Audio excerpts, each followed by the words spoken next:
कोल्हापुरात किरकोळ कारणावरून वाढदिवसाची पार्टी हाणामारीच्या पार्टीत रूपांतरित झाल्याची घटना घडली आहे।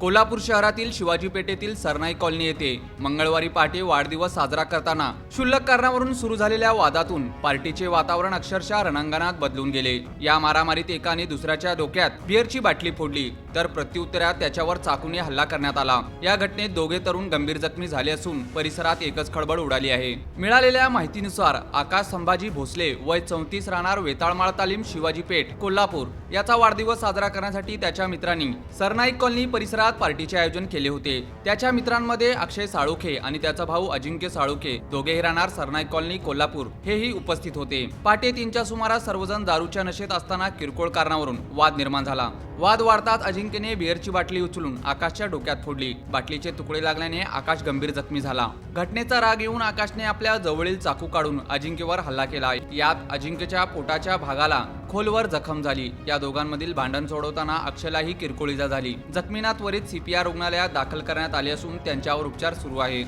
या घटनेची माहिती मिळताच जुना राजवाडा पोलिसांनी घटनास्थळी धाव घेत तपास सुरू केला। जुना राजवाडा पोलीस ठाण्यात या घटनेची नोंद करण्यात आली आहे।